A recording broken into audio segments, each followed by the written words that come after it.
Okay, guys, we got to be honest here. You all know by now that RentRedi is an awesome property management software that Corey and I use to elevate our business on multiple levels between being landlords and managing our tenants. But this isn't just an old podcast ad about how you can manage all your units, maintenance, screening, leases, tenants, and using RentRedi's mobile app. This podcast ad is a secret. That's because this month, RentRedi is releasing a game-changing feature that will save you a whole lot of time and headache when it comes to crunching numbers on your rentals. While we can't share it just yet, make sure you stay tuned to our show, The Weekly Juice, for the surprise reveal. Because we have it on good authority that RentRedi will be letting our listeners know once this top secret feature is ready to go. In the meantime, if you're looking to get started using RentRedi's powerhouse of a platform and get signed up, saving 50% off any RentRedi plan, you'll just have to use the code JUICEPOD. That's JUICEPOD on their website. That's 50% off any RentRedi plan when you sign up using our code JUICEPOD at rentredi.com. Go to rentredi.com and use code JUICEPOD, JUICEPOD, for 50% off any RentRedi plan. If this is your first time here, welcome. During our shows, we interview successful entrepreneurs and investors to spread knowledge, advice, and actionable tactics to help others in the pursuit of financial freedom. We discuss successes, failures, systems, motivations, experiences, and key lessons learned along the way in the hopes that these stories help you along your journey. Tune in every Wednesday to get your weekly juice. If you've been here before and like what you've been hearing, please subscribe, share with friends, rate, and leave a review on Apple Podcasts. That goes an extremely long way for us. It's simple. Just click on your podcast app, type in our podcast name, The Weekly Juice, click on the reviews, and let us know what you think. The more ratings we get, the more eyes we'll get in our show, and in turn, we'll be able to provide you all with high-quality guests. You can also find us on Instagram at Weekly Juice Pod for daily content and personal finance tips to assist in your journey towards financial freedom.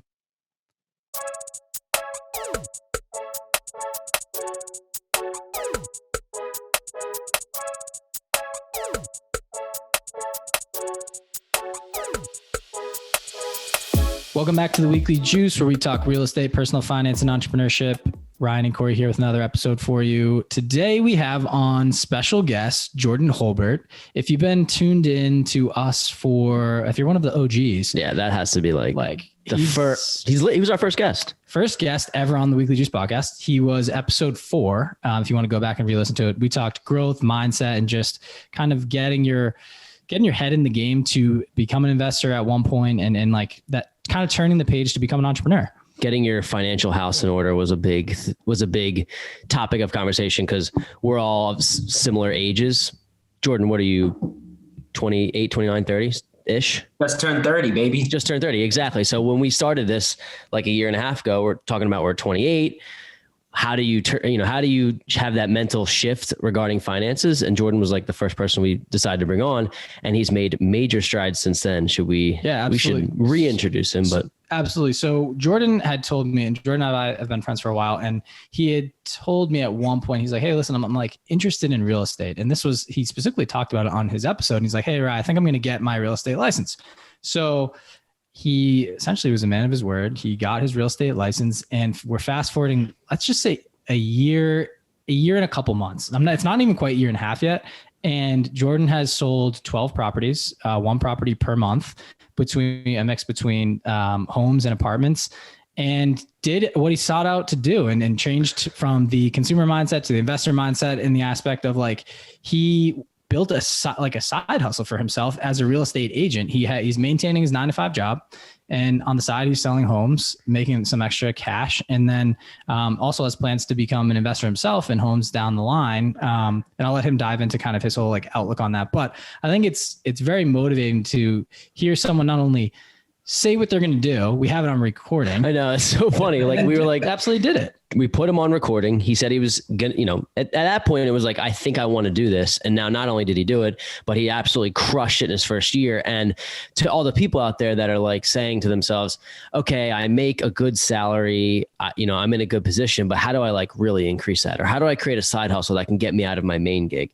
Would you be happy making an extra $30,000, $40,000, $50,000, $60,000 in a year? Could that replace an income for you, or just add on to your income and have that side hustle that generates that extra money for you to go invest into index funds or real estate, or just give you that extra security? And that's exactly what Jordan's done. So We should re-intro Jordan.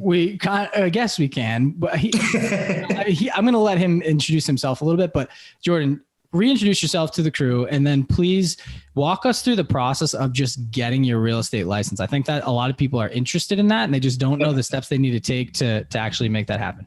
Right, no doubt. All right, so thanks, guys. I'm hyped to be back. Like you guys said, first repeat guest, I think.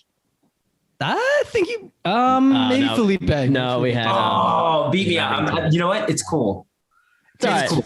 In spirit, dude. It's we're celebrating your first year as a real estate agent. All right, we're here to celebrate my anniversary. I just hit my 1 year as a real estate agent with Berkshire Hathaway. We're going to talk a bunch about that. So I want to give you guys a little bit of the side stuff that you don't know. Like Rye said, we've known each other for 5-6 years now. So it's been a minute. Same with Corey. You guys are killing it with the podcast. Let me just throw that out there. I think it's super dope that I'm a guest with some of the other guests that you guys have, because I'm not quite on their level yet, but making moves to get there. We appreciate you. You're on your way, buddy. I appreciate that. Just give us like a background. So on like who you are, where you're from, where you sell your real estate. And then all right, cool. Essentially if someone wants to go find a home from you, I will give you a little plug here too. But like, I also think the inception of like why you wanted to go become a real estate agent is a big key factor in here too, right? Like you're still maintaining a 9-to-5 job, but like, why did you decide to build something on the side? Right. Got you. All right. So like Rye said, where I'm from, basically from Philly, grew up 60 miles from here in Reading. So moved to Philly to go to Temple 13 years ago, which is wild to say out loud. It's been a long time.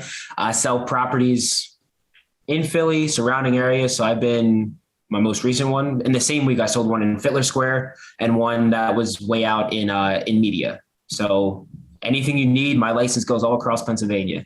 I'm not going to be driving to Erie every weekend, but whatever you need in the state of Pennsylvania and potentially soon in Jersey, let me know. I'm here for you.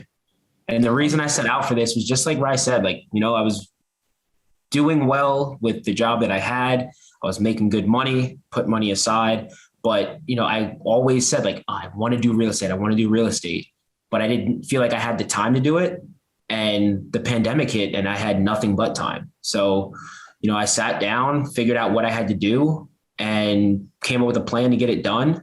And from May until June, I was studying for the exam, took the exam in July. As soon as the testing sites opened up again, post-COVID or mid-COVID, once they were able to figure out how to do the testing site safely and keep everyone healthy, went in, took my exam, got that done. And then it was time to, what I thought was a big decision and really did turn out to be a huge decision. I had to sit down and have conversations with all the different brokers that were available to me. So I ended up going with Berkshire Hathaway, but I talked with pretty much any sign that you see that's selling a home. I talked to them and weighed the pros and cons for each. Talked with different agents, talked with different brokers under these umbrellas, and went with Berkshire Hathaway was the best fit for me. And it's been a great first year. Couldn't be happier. Jordan, one of the important things to note here is that every time that we talk to young, aspiring real estate investors, and I just had this conversation with actually a friend of my sister's younger brother, who's like 25 years old. And he said, I don't really know what I want to do, but I know I want to get involved in real estate. And one of the number one things that we always recommend to people, now you don't have to do this, is like, go find a job, whether you're working for a developer or you're working for a property manager, or you're working as a contractor, or you're working another one, which is as a real estate agent. And that teaches you the home buying process. Like, how does this even work? What is a good deal from a bad deal? How do you run the numbers? Like, how do you even get in the frame of mind of being an investor? And what happens is, as an agent, you start to work with people who do invest and understand it. You create connections, you create relationships, partnerships, all of that kind of formulates. It's hard to go about this on your own. It takes a lot, this whole team. So either you become an agent or just jump on with another team of agents. So I think that was a really cool thing that you did, because if you want to get started, becoming an agent is one of the top 3 things that we would recommend in order to start your investing journey. Well, check it out, Corey. It's like this. You coach basketball, you coach high school basketball. You have a kid with a broken jump shot, or his jump shot's not where it needs to be. What do you have him do? You teach him the mechanics and you have him do it over and over and over again until it's ingrained.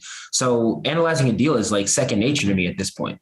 I can see the numbers. I know the market well enough that I can know like, oh, it's in this zip code. It's got this many bedrooms, this many bathrooms. It's in this condition. This is what it's going to take for you to get it up to what you need it to be. Or you can just get someone in there right now, or you can move into this for yourself and not have to do much work. And here's all the processes. Here's the money you're going to need up front. Here's the closing costs. Here's everything that you're going to need a roundabout. And then I can take the time and like really cook down and get the exact numbers. But I'm only able to do that a year later because I've been doing it nonstop for 12 months. It's just like, you got to put the reps in. Absolutely. So, and there's a couple things to this, but like putting in the reps as an investor, right? When you're like, we don't have our licenses, right? So but we know what it takes to like study and research and kind of self-educate on these things. Mm-hmm. What I'm curious about is, what do you learn when you go through the real estate course? I know you mentioned you have to, at one point you take a test to get officially certified, but what do they teach you in the course that like may be different than what we study as investors? I'm so curious on like the mechanics of everything. Yep. So I've worked with people buying homes residentially that they're going to live in themselves. I've worked with investors who are buying a house to make a profit off of. And no matter what, you as the person who's buying the home do not need to know every single thing. It's just not practical. Now, I will say there's a big gap between what you need to know and what you're taught. Like, you're not taught anything. Like, you guys are doing a service to all of your listeners because you're having these conversations and teaching things that otherwise would not be taught, right? So you don't get taught any of this in school. We all went to college. Some of us have master's degrees. You never get taught how to do any of those things. So I would say, as someone who's looking to get into investing, continue doing what you're doing right now, listeners. Listen to podcasts like this, follow the page, follow their Instagram, collect all the free content they're giving you. They're giving you free game. And then if you want to learn more, you can sit down and take this exam. It took me 75 hours of coursework, and it went through everything from different contracts, different ways to hold a property. So when you're buying a property, are you buying it with a spouse or someone who will become your spouse? Then you should buy under this umbrella, this type of ownership. If you're buying with a partner who's going to be an investor, you should buy under this. You're buying it sold by yourself. Cool. Like, you learn all of those different ins and outs. You also learn about, there's differences. By buying a house in Philly is very different from buying a house in rural Pennsylvania, somewhere like out west, middle Pennsylvania, that's going to have a bunch of land. You have to know about plots and lots and lines and all these different types of things. So I learned all of that, all of those minute details that you as a buyer don't need to know. That's why it's so important to pick a real estate agent who knows your market, knows your type of properties that you're looking for, and can have that conversation and knows what to look for. Like, there were things that I didn't necessarily know to look for in the first house I went to on an inspection. But now, 12 houses later, and by the time I'm 24, 48, 100 houses later, it goes back to the reps. I'm going to be able to walk into a house and basically do the home inspector's job because I've been doing it over and over and over again. And it's the same thing with being an investor. You just have to start. You're never going to get to your end goal if you don't take that first step to get started. That's really good advice, Jordan. Before we get into like the actual home buying process and the steps that somebody takes in order to purchase a home, I want to talk to you about your mindset shift and what happened kind of, between the years that made you say, all right, I'm doing well. I have a good job, but I want to be able to create this extra, I mentioned tens of thousands of dollars a year for yourself. Why did you even want to do that in the first place? What sparked it, and kind of what were your goals behind it? Yeah. So the big picture of that answer is legacy. Talked about it in the episode I was on before, and I've had countless conversations with both of you about legacy and leaving something behind. I think that one of my passions that I care about the most in this world is leaving people and things better when I'm done with them than they were when I got there. So for that, you want to take that and put it into my real world example. I want to do more for my family. I want my parents to be able to be retired, not retire and go get another job. Like, be retired. I got you. Chill out. Go sit on the beach somewhere. Pay for a vacation for my parents to go somewhere. Have the life when me and my wife start having children. Like, I want each of them to have a property that they grow up learning how to manage. And when they become adults, it's their property, it's their asset, and it covers their liabilities. And not only teaching them or passing down the financial wealth, but also passing down the financial knowledge of how to grow that wealth more and more going forward. And like I said, like time is your biggest asset. And I had time and I wasn't going to waste it. I wasn't going to just sit around watching. I'm not going to lie. I did watch Tiger King. I watched all the stupid shows that came out on Netflix right at the start of the pandemic. I can go pop culture with you, but I also made sure I dedicated time to grow this knowledge that I'm now using and applying day to day.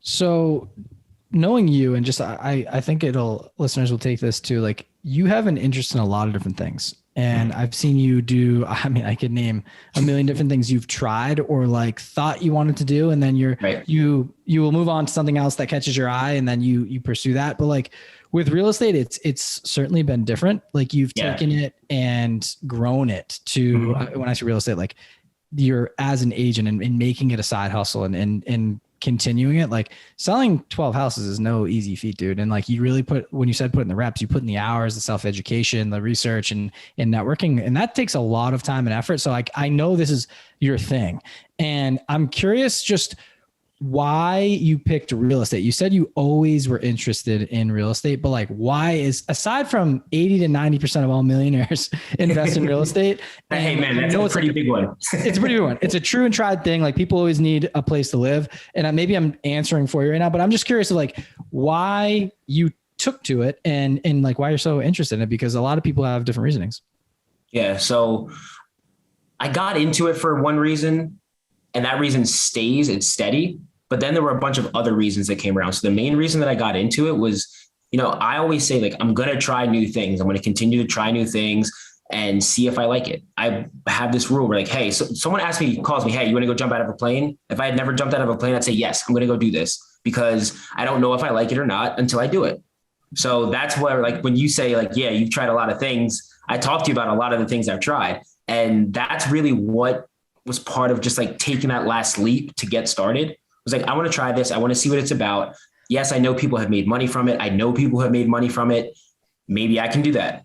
And then when I really got into it, I was like, damn, this is dope. Like I'm literally helping people either find a place for them to live with their family or find someone's first home. And like that feeling, the look on someone's eyes when they walk out of title, when they close on their first or second property, or like moving into a brand new home, whether it's your first, second, third house or your first, second, third real estate deal, the look in someone's eye is just something that I love replicating. Like I felt it when I bought my house and I was like, damn, like I can help other people have that. That's just a really, really cool and like sentimental and maybe a little sappy for the pod, but that's like a real on thing. The sap, dude. Yeah, we can take it on the pod, It's like, it's a real thing. So just like building those relationships, talking to those clients, like you're literally helping someone find the space that they're going to grow their family in. Jordan, I think you mentioned this on the first episode that you were on, but the kind of the notion and just like your ability to say, I want to try something new in order to find a passion, I think is what a lot of people lack.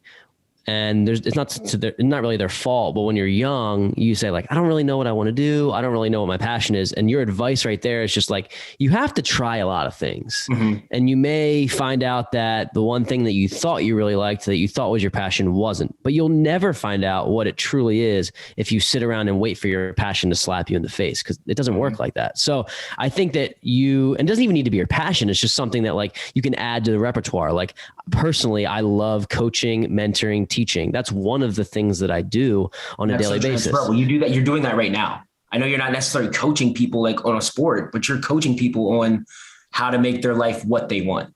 So you're still doing that in this setting as well. Appreciate that. Yeah. I think we're just, I'll let you say it. Thank you, man. That means a lot. So, but I think that to anybody it really doesn't matter your age, to anybody out there who's like, well, I'm kind of stuck in this job that I don't really like. I'm stuck in a situation that I don't really like.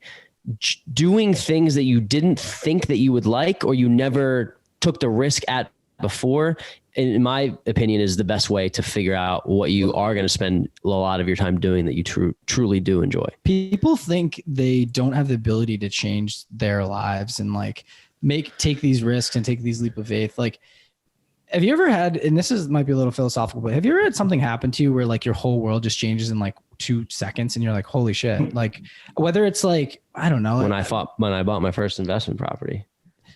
even that's something that's simple. That's like life changing. I'm just mean like something where like you're flipped upside down. Maybe you get like out of nowhere, get broken up with a significant other or something like that. And you have to change course. Right. And you're like, whoa, like maybe you live together, something like this hasn't specifically happened to either us. I'm just bringing this up. I'm thinking about like every movie I've ever freaking seen, but like they get broken up and they have to literally like either they move to a different place in the world, they change their job. But like you don't have to have something bad happen to you to change your spot in life. Like if you're just interested in things, like I've heard this, I think I've seen a video of this, or it's in, once again, maybe it's a movie, but they do interviews on people that are at the end of their life, or they're older, and they like ask what, not their regrets, but like things that they wish they could do differently. And a lot of people say they wish they tried more things young, back to your point. And it's like not being a yes man, kind of like it actually kind of is being a yes man in the sense of the movie with Jim Carrey. I don't know if you guys have seen it, but like he's forced into, he's one of the guys, he's like, just, he says no to everything. He never goes out, never has fun, and kind of just like in his routine too much.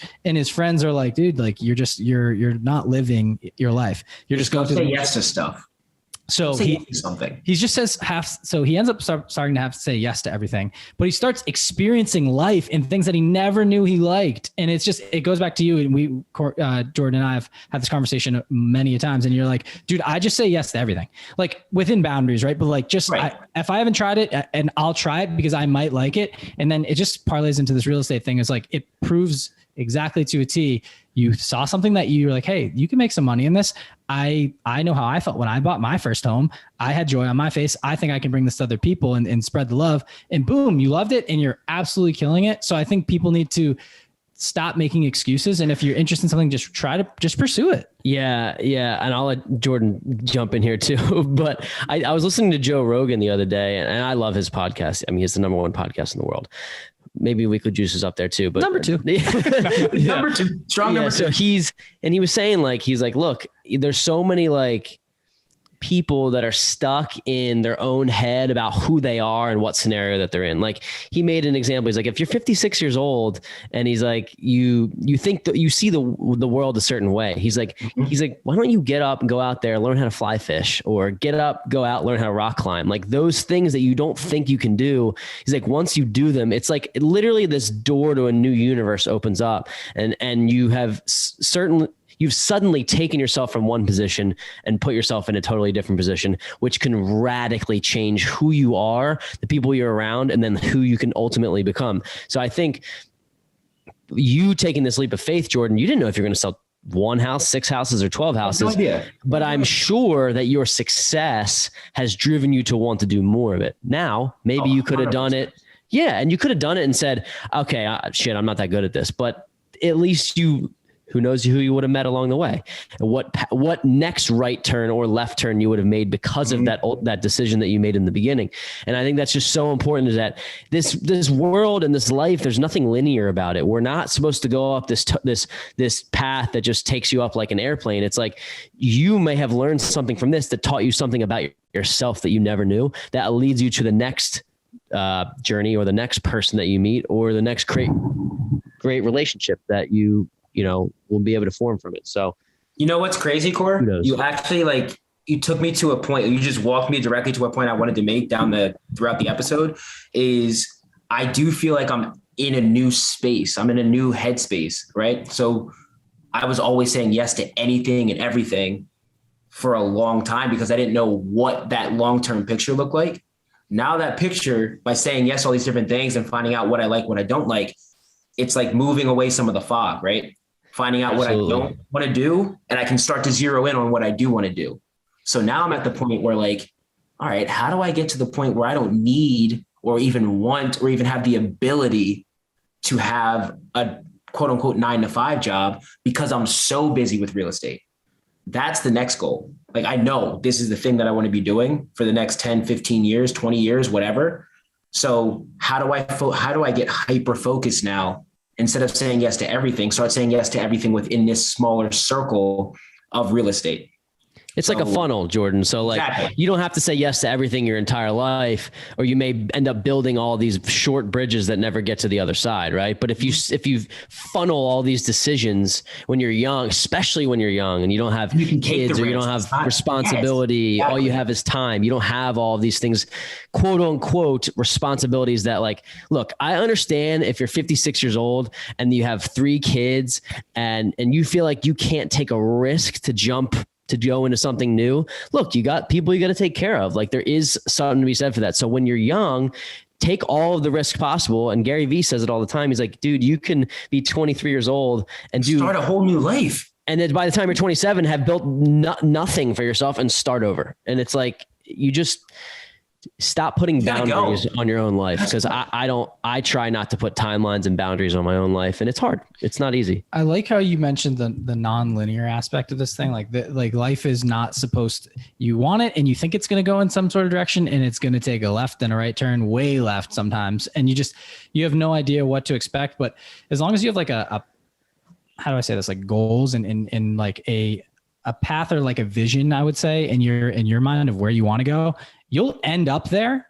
I'm not sure how long it's going to take, but you'll end up there, but the path isn't going to be straight. You're going to go left, right, up, down, back, forth, but eventually you'll get there when you put your message out into the universe. And it's funny that you mentioned I almost think of like leveling up.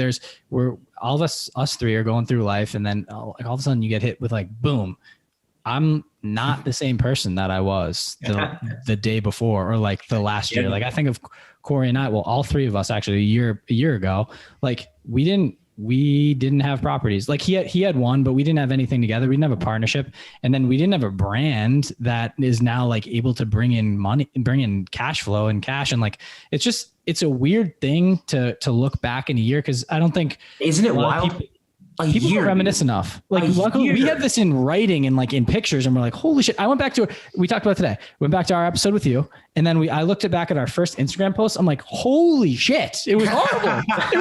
But like, it was good in the time, right? You were like, hey, we're going somewhere. Right. And it's cool to be, and then, we're like at step 3 but it feels like we're at step 10 or, you know what I mean? Like you got your reps. Really don't know the end goal. And the mountain keeps getting pushed further and further because there's no peak. So like once you hit a milestone, there's always something else to be chasing in this life. So that's what the thing is like.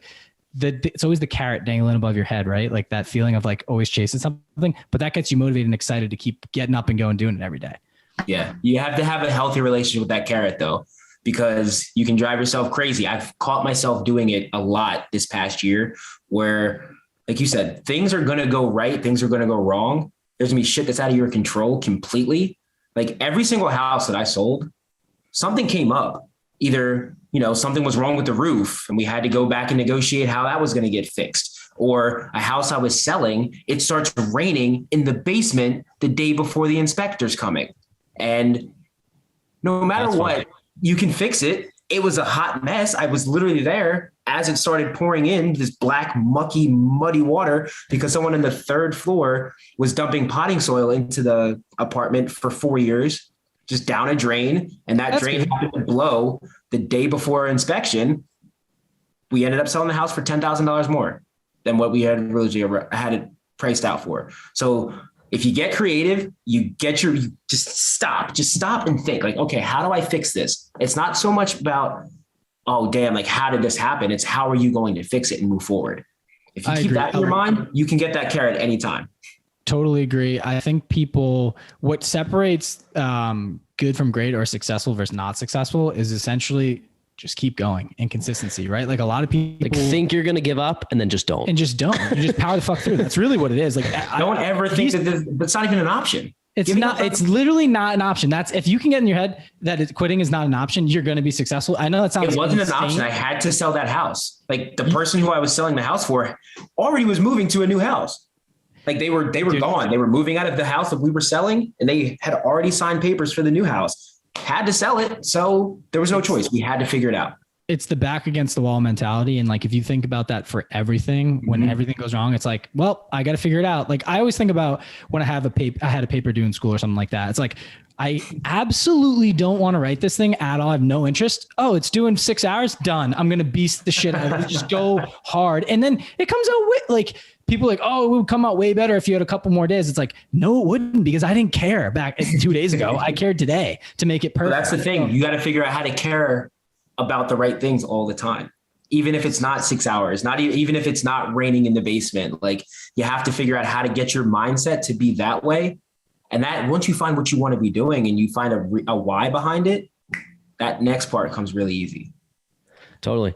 I think it's also important to note that the thought comes up for me a lot. Like, for example, today, I actually had a maintenance issue in every single one of my properties in the same day and every single one. And so you think about it, and it's all about like the frame of mind that you're in at the time that this happens. And you're like, well, this sucks. Like, how am I going to deal with this? And I kind of throw that statement out of my mind, and it's like, not how, it's just, I am going to deal with it. And then this is part of the journey that gets you to the next step, the next phase, where we can hire a property manager, or we can put ourselves in a different position to not be able to be the primary contact for when things go wrong. So like it applies to anything and everything that you do, is that there's always another level to it, and you can always put yourself in a position to be stronger, to be better with it. So that's just one example. But Core, yes or no? Just answer this one, yes or no, for me quick. So if that same thing happened where all of your properties had something go wrong that you needed a maintenance request, if that happened to you a year ago, would that have been something you could handle? Yes or no? Or definitely not in the same way that I handled it today. Exactly, dude. It's all about the reps. So the problems don't get any easier. You, after repetition and repetition and repetition, you get harder. The problems never get easier. You get harder. As an entrepreneur, business owner, whatever you want to call it. And this actually, it honestly applies to your job too. If you want to be great, like you have to be solution oriented. But I heard this quote, or I'm going to read this quote. Consistency is harder when no one's clapping for you. You must clap for yourself during those tough times when the bright lights aren't shining on you. And I kind of just stuttered my way through it, but I sounded good. That. Thanks, bro. I think of that. It's like integrity too. It's like if you're doing the right things when no one's watching, like that's what integrity is, right? It's like you are who you are, the epitome of what you do when no one's watching, right? Exactly. And it's like if you're going to do the right thing all the time, like okay, then you're and you have good integrity as a person. But I also think about like Corey talked about it one time before, is like intensity versus consistency, and I really like that because consistency outweighs intensity all the time because it's longevity, right? If you can continue doing things, it's almost like the tortoise and the hare, right? Like the hare is going to be ripping around and could beat the tortoise in a single race, right? But at some point, that dude is going to be distracted and go in another direction. But that tortoise just stays in his lane and just continues slow. But at the end of the day, takes it to where if he wins the race, but it's basically like he finds his pinnacle at the end of the day because he doesn't waver and follow left and right. You can take that same analogy and apply it directly to real estate. So say you are an investor or an agent, right? Either side. And you, as an agent, I'll use it as an agent. Say I'm an agent, I get my license. In year one, I know someone who's selling $1 million house. It's beautiful. Everyone wants it. I throw it up on the MLS. It gets bought and I just put my feet up and I chill. I had a very intense moment where I did very well. I made a lot of money from that one house, but then I never do it again. Cool. I got $20,000, $30,000 from that one sale, but that's not going to last me. That's not generational wealth. You have to be consistent. You have to be able to do that over and over and over again so that you can have something that's a real foundation that you can build on top of and continue to have it grow and flourish. Cool. Well said. Very well said. I know we're talking very heavy on philosophy, and us three could probably talk for like 4 hours on this or longer, but I do want to transition into, if you're cool with it, the home buying process. Yep. Yeah. So, we'll transition now into the home buying process. And specifically, I just want to know if you could kind of give us like an overview of like the roadmap, right? Like we have a lot of people who hit us up in the DMs all the time. Like, hey, listen, I'm super intrigued and I really want to either buy my first property to live in, house or house hack, or an investment property, that a long-term buy and hold. And there's a couple other ones that woven in there, but can you walk us through at a pretty decent level here of like what the home buying process is and what people can expect? Absolutely. So First thing I want to say, it's not tangible. It's more philosophical before we get started into the tangible stuff, is you have to know your situation. It has to be the right decision for you. And you can't go off just because Corey's doing it or Ryan's doing it or because Joe Schmo, your neighbor's doing it. You have to do it for the right reasons. Like if you're going to buy a home, you can't buy a home if you don't have a job. You can't buy a home if you don't have some money set aside. You can't buy a home in city A if you're going to have a chance of being moved to city Z, because what are you going to do with that physical asset? You can't just, you got to be sure it's the right situation for you so you know how to move forward. Now, step one of actually buying this house, you have to have your financial house in order. You can't take all of the money that you have and put it as a down payment, because again, something will go wrong. You will have to pay for something. You'll have to pay to replace a pipe, get appliances. You'll have to pay for something, right? So make sure that you have enough money in your account and liquid, that you're not pulling it from a retirement account, a CD. You're not pulling it from anything that you're going to get penalized for. You need to have liquid funds available, whether that's a gift from a relative, an inheritance, a partner that you're buying with. Make sure you have that part figured out, because if you think about that beforehand, it will prevent you, and you budget what you can actually afford, it will prevent you from becoming house poor. Like if you're buying a house that you're going to live in, or if you're buying a house that you're going to invest and flip and renovate, there's going to be added expenses that come up. If you're living in the house, you're going to have to buy furniture, appliances, you're going to want to paint, remodel. If you're buying it as an investor, you're going to have to, market the property eventually. You're going to have to pay for the renovations. The contractors are going to be behind schedule. You're going to have to pay them more money for more equipment. God forbid, you could have bought a property in February of 2020 and the world went to shit in March of 2020. If you didn't have the money set aside to cover some emergencies, you're in a pretty bad spot. So that is absolute step one. And I recommend, if you need to, get a financial advisor to help you plan all of that, because there are professionals that will help you do all of these things. Step two, you got to start talking to people. You have to interview the people that are going to help you through this process, right? Once you know that you're going to do it, you're not going to do it all by yourself. You're going to need a lender. If you're taking out a mortgage, you need to make sure it's a lender that is providing you with the right information, and a lender that is right for what you're trying to do. If you're, trying to buy this property and hold it for a long time, maybe a 30-year mortgage is right for you. If you're trying to buy this and just get it off your hands, maybe you need hard money. Like, you have to make sure that you're doing the right thing for yourself and in your situation. So find that lender, ask the questions, have the deep conversations, get pre-approved if you are taking out a mortgage, and make sure that it's in your favor. It's on your terms. Like, you're going to have to go back and forth. You're not going to be able to say, hey, I want $300,000 for $1,000. That's not going to happen, but you have to be realistic, and you have to also stick to your guns on what is important to you. Have your must-haves and your must-nots. When you're going for your realtor, it's the same thing. You have to have the right questions. If you're looking for a realtor in the city of Philadelphia, you shouldn't be going to someone who lives in Pittsburgh or someone who lives outside of Philadelphia and doesn't know the ins and outs of that market. Not even just Philadelphia. Like, you have to understand the market, what the customs are, like, for something so small. Like the initial, how you have to put an earnest money deposit when you're buying a home to take it off the market. It's almost like the gold standard to just do $1,000 in Philadelphia. And that's simply because that's what the market decided years ago. And that's all you have to do. You don't have to put down $20,000 as your earnest money deposit and risk not getting that back. In Philly, you can get away with $1,000 pretty often. Now, if you want to make your, I have a good example about what you're saying and how it affected me when buying my first property, which happened to be a house hack. Is I remember putting my so-called team together, and my uncle, who hadn't bought a house in 20 years, was like, hey, I heard, or I know a good inspector. And there was nothing wrong with this inspector. He was fine. But knowing that I was buying this property as an investment property, hindsight, looking back, this inspector typically only worked with properties that people were just going to own or occupy and maybe stay in. So there were a lot of things that he looked over. He kind of came through, was here for 20 minutes and was like, oh, everything looks good. And then, as and you pay $500 or $600 for that. And then as month 2, 3, 4, 5, and 6 go by of me living in the property, I'm like, damn, like he didn't see any of this shit. Like he didn't see, and my house was flipped. This water doesn't run the right way. Like little stuff that you notice when you are living in the property, a good inspector will catch that in the 2 hours that they're there. A 20-minute inspection, that sounds crazy to me. Yeah, it was crazy. So anyway, my whole point being is that like now Jordan just told you to define your goals. What are your goals with the property? If you have those goals in mind, then you need to be talking to people who have similar goals, who may be able to introduce you to the right inspector, not just a inspector, not just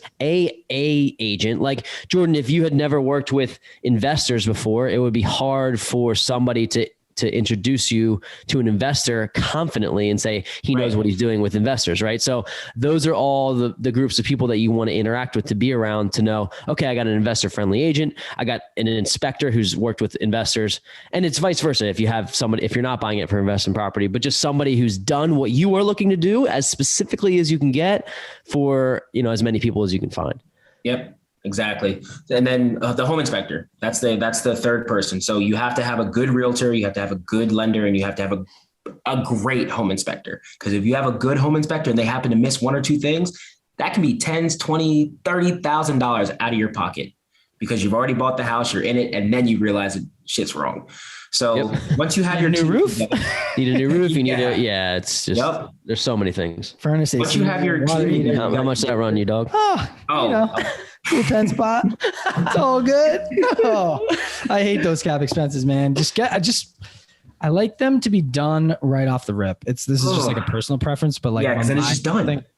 Just do it in the beginning, man. And you have to have the funds for it, right? And you can work it into your negotiation, right? So like that's the great thing. If you do it up front, you can have it worked in. So it's not an out-of-pocket expense for you. It can be an expense you pay over time, cooked into the mortgage. Yep. So once you have your team, the next step is just to get out and start looking for your house. You're going to be going to, depending on what you're doing and whether you're buying it for yourself, owner occupied, or you're buying it as an investment, either way, you're most likely not finding the perfect house on the first tour. So you get ready to go out and do the work. Once you've built your team, you're going to have to go out with your team and put the work in. You and your realtor should be able to set up a very easy automated search where you're getting homes that fit your criteria, which is like your price, the home style you want, the number of bedrooms, number of bathrooms, the condition, where it is from X, like within what radius of where you need to get to work or whatever. All of those things, your realtor sets it up, and it's so easy now. Like before, you had to like sit and sift through newspapers. I've talked to realtors who had to sit and sift through newspapers and like MapQuest driving to a house. It's so easy. I can walk through my neighborhood and have an app, take a picture of a house and know exactly how much it cost. And I can book it for a client in 10 seconds. So technology is there. It's great. It's beautiful, but you do have to still physically go out and see the home, see the physical space for yourself. And then once you do that, that's when you get to the negotiations. That's where you get to the offer. You're already pre-qualified from your lender. So you know how much you can afford, how much you need to put down. You did all that work in the front end. And now you come over the top and you submit your offer. There's different levers you can pull to make your offer more attractive. I'm sure you guys know this. If it's a family, think about it like this. Say it's a family that you're going through the house. You see it's a 3-bedroom, 2-bathroom house. You see that there's 2 kids' rooms in the house and it's April, right? You think these kids might want to finish in the school that they're at before they have to move their home, move away from their friends, move to a new school. Maybe you need to make your offer when you know school's out. So instead of making it a May closing date, you make it like a June 1st closing date. So they have time. And those little things, a realtor should be able to guide you through that thought process, because you as a home buyer, you're like, oh, I'm just so excited. I'm so excited. I want to buy a house. I want to buy this investment property. I want to put my family in this house. You want to go, but you have to have someone who's a professional, who's done this, got the reps in, and can explain to you how to make your offer as attractive to the buyer as possible. Couple things here. One is, you mentioned real estate agents, and there's a lot of people out there that are, I want to call them like weekend warriors, where they're just out. There's a lot of, I hate to say this, like just dog shit realtors out there. There's a lot of names, and then there's phenomenal ones. So when you're getting a realtor, and we're not just saying this because Jordan is a realtor, but like in general, your realtor's like the general out there that is like conducting business for you and is leveraging his or her relationships and network to help close this deal, right? Like I'm just thinking of you as like the puppeteer, right? And you're just like, okay, we have a lender here. We have I have contractors here if you need them. I have an inspector here. And this is who I recommend because I've used them for my business. And I think this is going to help us close the deal. Because another point too is like when you're making these offers, it's very important not to get too emotionally invested in the properties you see, even though you're going to find that one out of all 15 that you look at, you're like, that's the one. And a lot of times, especially in the market now, you're going to make 10, 15 offers before you get one that is actually accepted. And it could be the 7th house and you wanted the 8th, and just like make the offer that they're comfortable with, that you really want to live there. Like I wouldn't make an offer if you can't see yourself there. Yeah. And because, Corey and I have a long story of I'll make it quick, but we essentially saw only a couple photos. We made an offer. We went there and the house was literally falling apart, every ounce of the property. And we talked about it in a previous episode, but it went to the point where like, we thought it was going to be just like the property we bought down the road. Yep. And it was drastically different. We learned a lot of lessons along the way, but to that point, it's just do your due diligence, right? And make sure before you make that offer, especially if it's your first home, that's something. And I think that's one thing I recommend above so many other things is knowing the numbers ahead of time.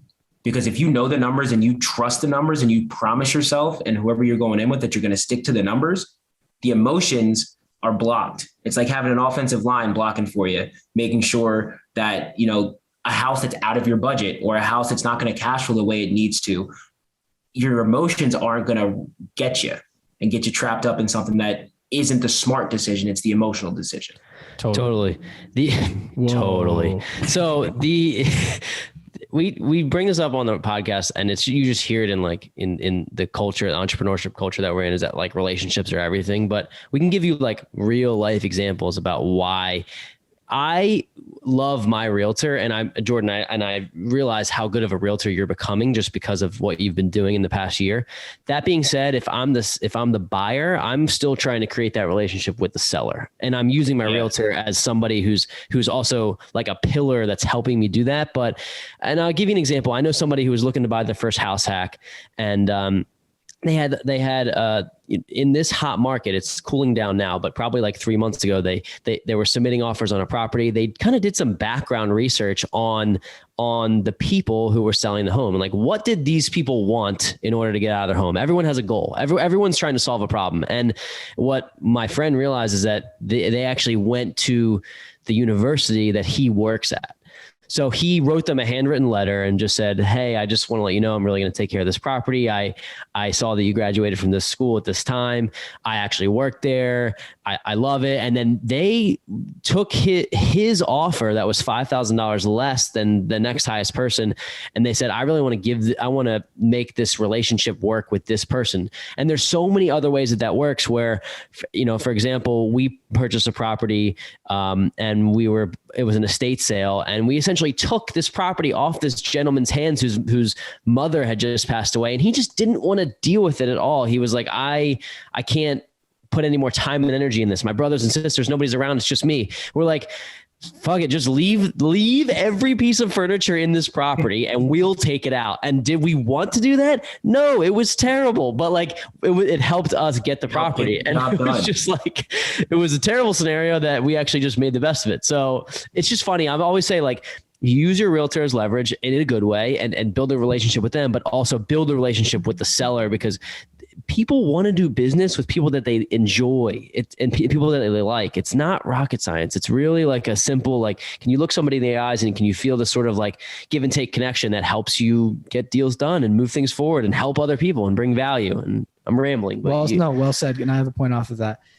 I'm, how do you say this? A control freak, and Corey knows this. So I would say yes, you are. Not at all. You also know this, Jordan. No. We worked and been friends together for 5-6 years. A little bit of savage, but to this point is like, I absolutely, and you might not have an answer to this, but I hate when being in sales, like, and I know how to negotiate and I know how to have certain conversations. I absolutely hate when I can't speak to the seller and I have to rely on my realtor. And I'm like, dude, this poor guy, like I fire off this massive text, like, can you have the conversation this way and like use these bullet points? And like, I'm almost like trying to craft the conversation that he should have with the, or like hot buttons he should press with the seller. And I don't know if he actually does it, but like it's worked for one deal. It didn't work for another deal. What do you say to someone that is like me and would like to have a say in it? Because, you know, I guess legally we can't jump in and speak directly to the seller.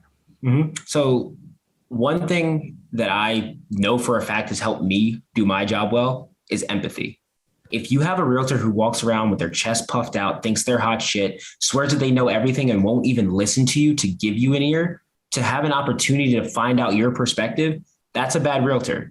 I don't think that person should be the person helping you find a home either to live in or to invest a large amount of money in. No matter what, buying a home is a big responsibility. It's a big financial responsibility.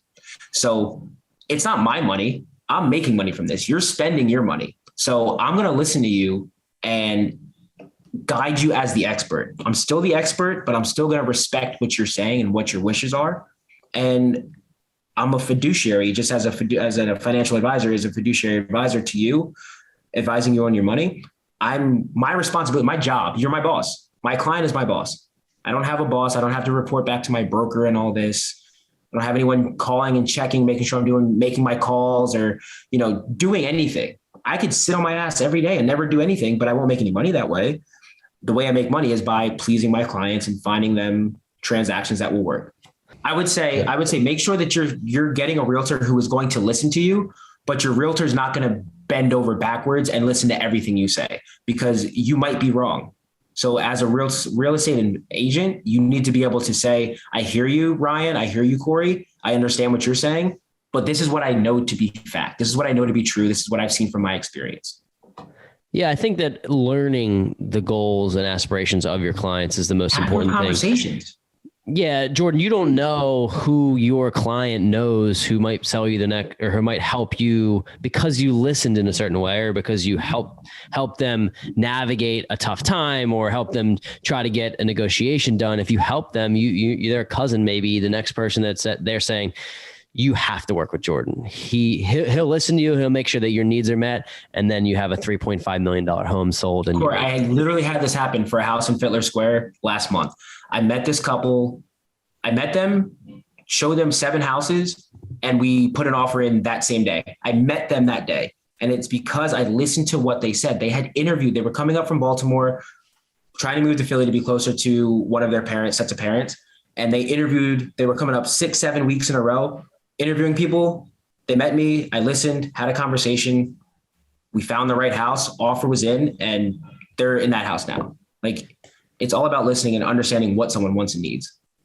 I have no doubt you're going to continue to see more success, right? We work together in sales and like, you're amazing with relationships and like actually listen to people, but like it is, you said it earlier, empathy and compassion, like that's just in your bones, dude. And like, it's hard to teach. Right. And it really truly is like, you can just feel that when I talk to you and when other people talk to you. And so referrals, right. And like this relationship business, that is something I can see being just like you excelling in so far. And like you put the hours in, right? You're putting the reps in, but at some point, right, your book of business is built and then people start feeding off. You're like, oh dude, I love Jordan. He's amazing. He's smart. He listens to me. He understands, but also he's going to battle for me when we go talk to the seller, and we're going to close this deal. We're going to get it done because it's a long process, right? People get tired. The amount of paperwork I've had to submit and it is a marathon.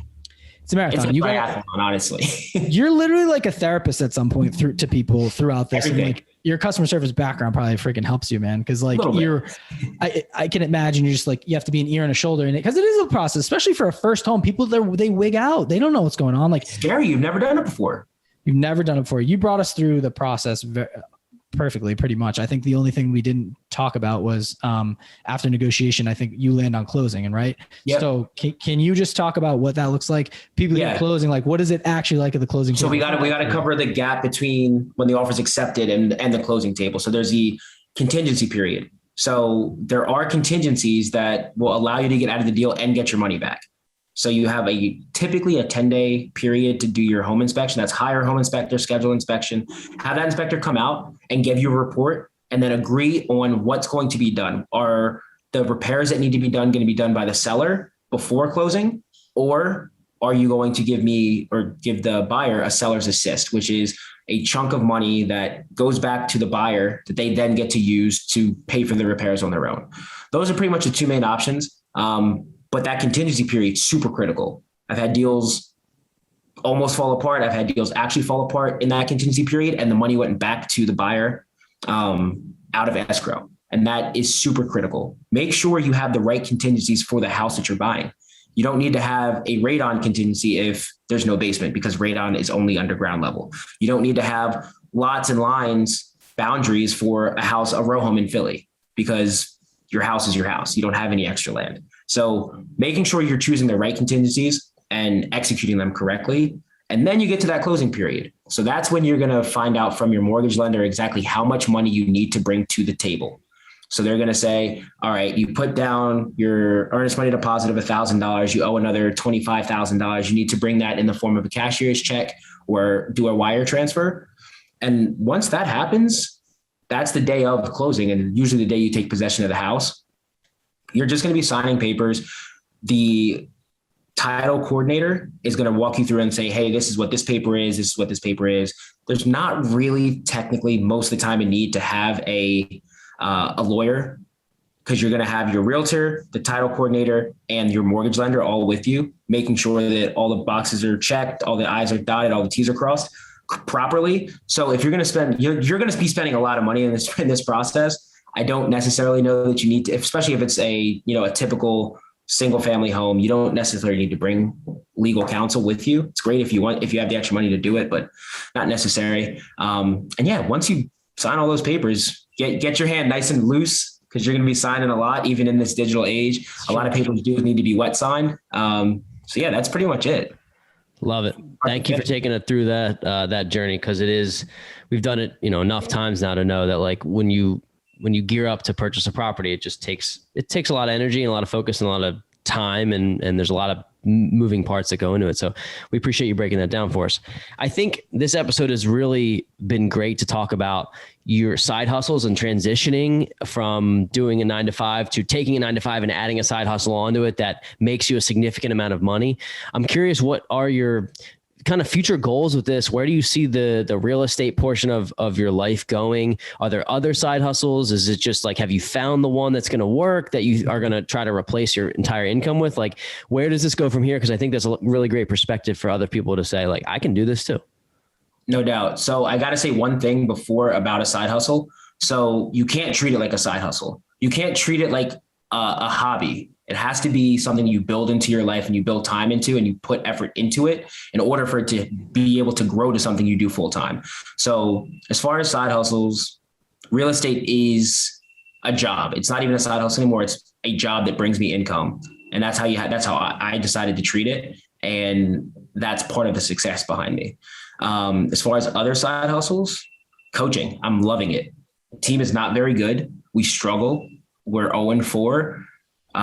We struggle getting kids out to practice some days because they have so much other stuff going on in their real lives. But like, that's why I care about it so much, is like just to be an outlet for these kids and like, know that, from 3:30 to 5:30 every day, I know where you are. You're not getting in any trouble. I know where you are. We're working, we're getting better. And we're trying to teach some life lessons as well. Well, Jordan, to build really quick, I know Rye has something, to build a lifestyle for yourself. And I've tried to do this for myself as well, that allows you from 3 to 5 PM, dude, unless you're at a closing table, like you're going to be coaching, like that's what you're going to be doing. Yeah. So to build a lifestyle where, okay, I can sell real estate or I can sell property. What do you really, really, really want to be doing? Okay, now go design that lifestyle that helps you get that done. And I think that's just hugely important for people where they're like, well, I can't do this because my job requires this, that, and the third. It's like, well, find a new job that allows you to do this and that, work from home. And it's 2021, man, like figure it out. It's a perfect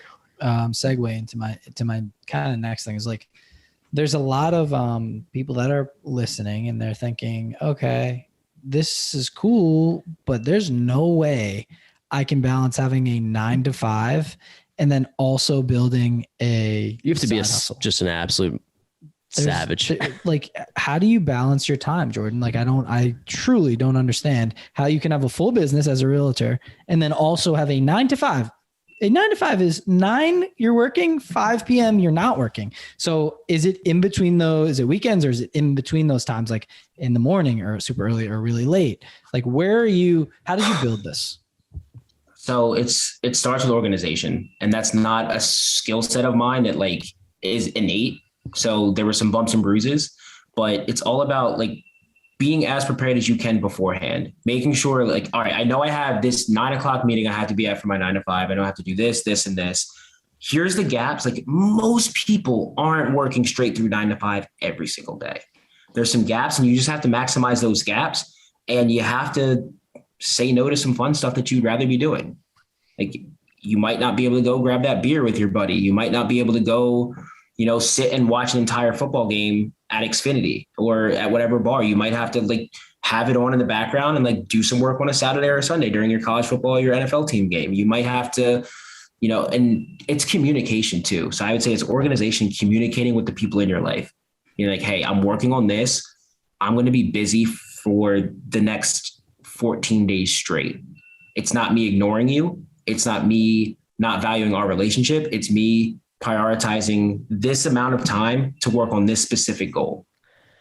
I love that, Jordan. I think that I'm not going to say out here that the 9 to 5 is dead, but we have to understand like the culturally how the 9 to 5 came to be. And it started in the industrial era when everybody was working like in factories. Like that's like why it started. Right. And like, that's not how it works now all the time. But I'm saying that you have this ability to say, what does your company really want from you? They want productivity. They don't want hours. Nobody gives a fuck about hours. Hours just is something to punch a time clock. They want productivity. Can you, Jordan, or can you, Ryan, yes.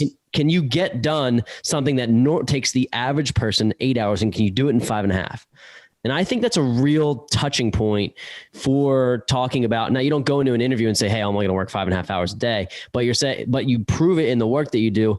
Blocking time, moving things around, getting really good at your job so that you can leverage other people's skill sets, hire a virtual assistant. There's so many things that you can do that help give you your time back. And if you can take 2 hours a day out of your 9 to 5, still get 10% more productivity than you would just by getting really good at it. And then that's 10 hours a week, just during the working week, 14 hours a week that you have to work on the side hustle, plus the 5 to 9 or 5 to 10 or whatever you're going to do. And that's the thing. So you think about a core, like exactly like that. Like the only way that a side hustle goes from being a hobby to being something you can truly do and put all of you into is if you do those 2 hour blocks. You're not working a 40-hour week with this. You don't need 40 hours. You need 10. You need 2 hours a day.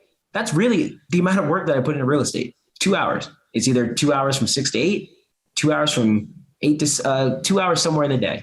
2 hours, maybe it's my lunch break, 12 to 2, 2 hours there. If Ryan and I were thinking about like, and I know our lives are a little bit different, but if we're thinking about like our time blocking for the things that we have going on, the real estate, the podcast and the content creation, we're probably working somewhere in the 70-hour range, probably maybe 75 hours, maybe more, 80 hours, probably like that. But it's like maybe even more, but probably 80 hours. But like we're thinking about it like, okay, are we doing roughly 40 to 50 in our full-time jobs? Okay. And then we're working right now. Real estate is actually taking a lot of time. And especially when we're in the acquisition phase, we're doing a rehab that was taking like probably 20 hours a week. Maybe it's down to 10 now, or 7 or 8 or whatever. And then our podcast is taking like 13 to 15, something like that. So you block it and you know how long things are going to take you. And that, in my opinion, is how you kind of start to build those side hustles to a sustainable point. I would say it's about 80 hours a week at this point. And it goes back to just, thankfully we enjoy it. Right. And it doesn't feel like work all the time for building, like I said, building a brand, building a real estate portfolio. Like it is a lot of work, and it's becoming a lot of working in the business versus on the business. And I have to change that again. And like, that's what we're starting to strategically do now. It's like, we have this thing cranking, right? Like we're starting to hit the friggin' algorithm on Instagram, and I'm getting fucking jacked about it because it's taking off, and we're building community. And it's like, okay, now it's the time people are asking us for stuff. They want to know the ins and outs of real estate. Okay, it's time for Corey and I to sit down and build out a course. We are good at this. We have clearly taken it and implemented in our lives. Let's teach people how to do this. So that's the next iteration. An ebook, they're so short and easy, but it's really like, okay, you want the spark notes of how to invest in index funds to house hack to do this? Great. I'll write it up for you. I've done this a freaking million times already. Let me just get the research, make sure it's accurate, right? You don't want to put anything out there that's not accurate, but here's how I do it. Here's how we do it. And so that's like the next iteration for us. And that gets me so excited. I also love putting the content together. It is a pain in the ass sometimes to like build out the calendar, and I get a little stressed out because I want it to be perfect. And I just want it to be a reflection of us. Like we care about this is our little baby that we're raising. And so it means a lot to me. And there's a control freak again, but I like everything speaks, Jordan. Like we've talked about this in our jobs and stuff. Like I truly think like I want this to be a pure reflection of who we are in every aspect of life, in our business, in our lives. Like we care about this. It's our thing. So either way, that's why I put the extra time in. Maybe it wouldn't take 80 hours, right? Maybe it would take 60 for an average person that's just going to kind of do it. But if we're going to do it, we're doing it. And so, needless to say, we're young. That's what I wanted to bring back to. Like, we're young. We got the energy now. And at some point, kids are coming. We're going to have families and like things slow down in certain aspects, and we may not be able to give it the time. So we got to set up the systems and essentially to build it out. And so, like you said, back to the reps again, dude, it's like you just, at one point, you're going to jump to the next level and it's going to be second nature. You don't even realize when it happens though. You don't even know sometimes when you get to that next level because you're in it. Like you guys are saying, like you're working all these hours, you're doing 80 hours between your normal 9 to 5 and all the other pursuits you have going on. I guarantee you, I will bet all of the money I have that you have so much more fun doing this stuff and you get so much more out of it. You get so much more enjoyment, and you might be spending more energy doing this stuff, but you're also getting more energy back from it because it's for you. It's what you want to be doing. I feel like I just woke up today having this conversation with you. No, seriously, because it's like, it is something that we really enjoy. I would say that like sort of in summary or in closing, the whole side hustles conversation, what it comes down to is like, you have a couple options in order to build financial freedom for yourself. Well, and there's more than a couple, but this is like just the way I see it. Either you get so freaking good at your main job that you become indispensable at it. And that's even hard to say in an age where you probably can be fired for a number of reasons. Like if COVID happens, you're shit out of luck. But I'm saying like you get so freaking good at your job that you can make hundreds of thousands of dollars or millions of dollars, and you stop and you only spend half of it and then you invest the rest of that money. Yeah, you can become financially free that way. If you like it enough, you have to like it. You don't have to love it, but you have to like it enough that you can keep that fire burning. Okay, that's option one. Option two, you make a significant amount of money. You still only, maybe you save 30% of your income or something. And then you build that side hustle to like a portion of like, you can make half as much or maybe as much as you'd make in your full hustle. And then you take that money and then you go invest it. Again, we're talking about things that at the end of the day, in my opinion, you will not become independently wealthy without investing. And it's just what it comes down to. So Jordan, you're on this path of like, you're like right in the mix there, bro. You're like in the like, okay, I'm doing this 9 to 5. I can make good money. Here's my side hustle. That thing is building. It's building. It's building. Could it take over your main hustle? Maybe it doesn't have to. Maybe you have double the income. Now you can take that money, go invest it. And like, these are some of the steps that we just love to tell people about. And I think your future goals from it are like, do we even talk about his future goals? He's going to touch on them. No. Touch on your future goals. Cause I think that's like it. It all builds off each other. So if you can create that side hustle, or you can create that wealth gap in between the amount of money that you make and the amount of money that you spend, you can start to really create strides and start to have that time freedom. Your side hustle, building a side hustle just gives you options pretty much. And it depends on how well and how like at length you build this thing out. And maybe like you said, it could take over your main hustle. You could have both cranking at once and you have multiple streams of income. But to your point, and how you mentioned, I really like this, is like, you will not become or create generational wealth without investing. You're not leave your money in a savings account. You are losing money by inflation every single day. They pay you 0.001% on your money. And everyone, we had some haters coming at us on the gram the other day. Yeah. They're like, dude, just worry about your own bag. Don't worry about other people. Let me talk to this guy real quick. Okay. Cause this is what I love. This is and it was complete. And the thing is, it shouldn't bother us because it was completely a troll. Like, it was somebody who built a burner account just to do this. But let me just say this: the information that we put out there is 100% intended to help other people. I don't think I'm doing a service to myself if we're not using our knowledge and the information that we've learned just by doing, and then giving it out to the other people in this world. And if you don't like it, that's okay.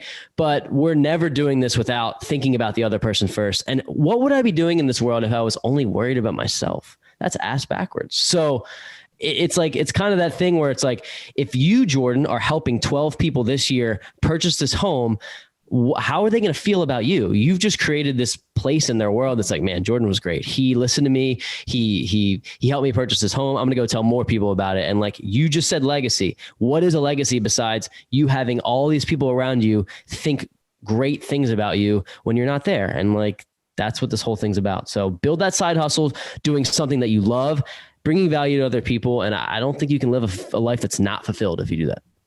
Couldn't agree more. No doubt. That was beautiful. That was a nice mic drop.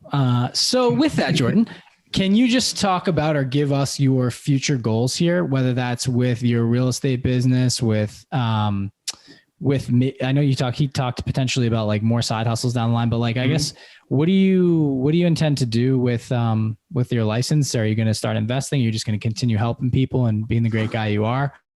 So it's a combination of all that stuff, man. It's, getting to the point where I'm just working off referrals. I don't pay for leads. I'm a sphere of influence realtor. Like everyone that I work with is connected to me through someone that I know.